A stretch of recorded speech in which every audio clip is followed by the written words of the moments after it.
Proverbs chapter 22. It's a very popular scripture.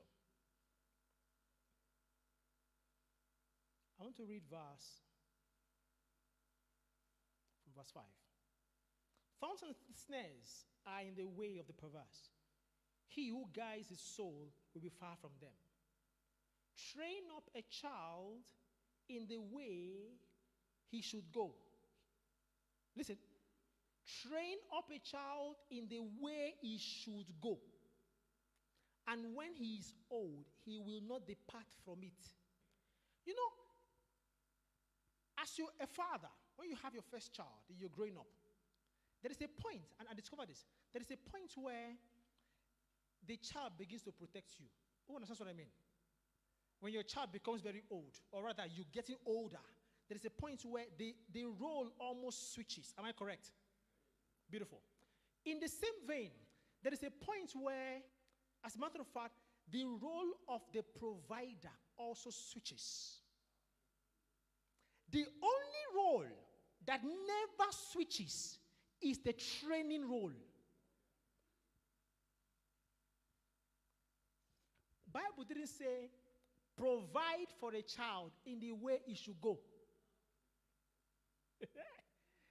It didn't say protect a child in the way he should go. It says what? Train up a child in the way he should go. As a matter of fact, when you begin to train your child at a young age, this is what happens. Okay? You now move from a trainer to a coach. And I'll explain this. As the child gets older, you now move from a coach to a mentor. That is what it's supposed to be. So you are a trainer first, because trainer is the impartation of knowledge. Okay? Then as the child grows with enough knowledge, the next responsibility is you graduate from a trainer to a coach. A coach doesn't just impart knowledge. A coach sets tasks, and tasks are completed. Okay? Then when you now move from a coach to a mentor, now a mentor is a higher level. A mentor now gives the child self-reliance to set his own goals. So never at any point in time are you disconnected from your child. As a matter of fact, the only role of the three that gives an emotional connection to that child is not the provider role. Because you can provide and still hate your child. Hello? You can provide and still hate your child. There are people who they've divorced. They are still providing, but they never speak to the children. Yeah? You can protect your child and still not be in a good emotional connection with them. The role that is impossible not to have an emotional connection is training.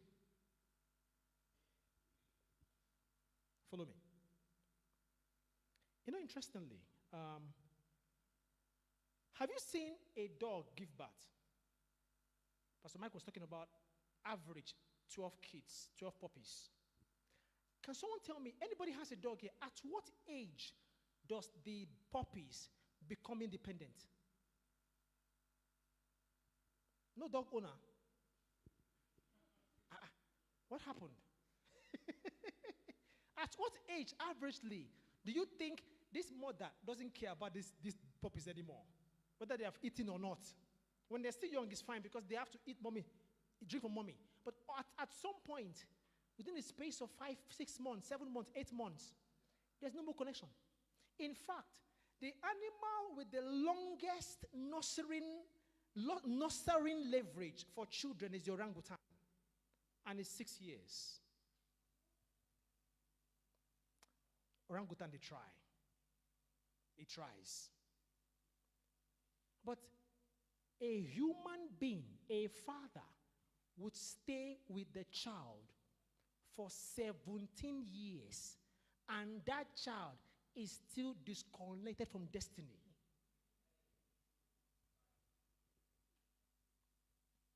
You stay with your child for 18 years, and the child goes into the world confused, worse than it was when you were in your house. and you beat your chest that I'm a father.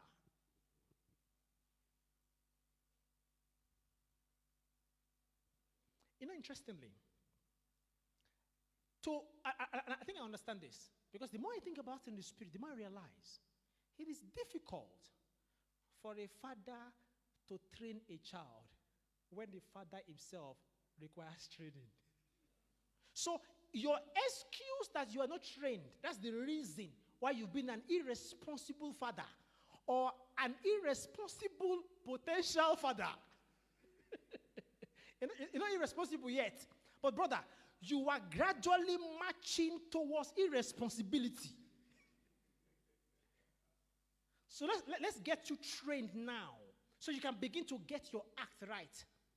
It is a hard sell to tell a father to train a child when the father himself at his age requires comprehensive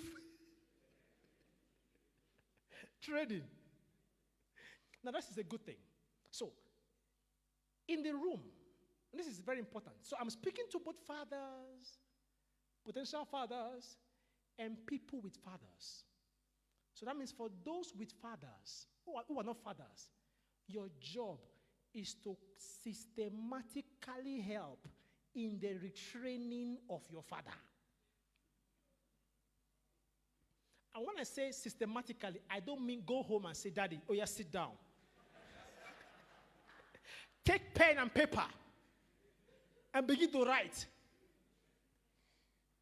Yeah? I was telling you before, I said, listen, the reason you have not been able to train up your child in the way he should go is because even you as a father have not been going in the way you should go. So with an understanding and clarity, you have a responsibility to go home today, not tomorrow. When you go home today, every father in the room, hear me now. I want you to lay hands on your children and prophesy purpose alignment in their lives.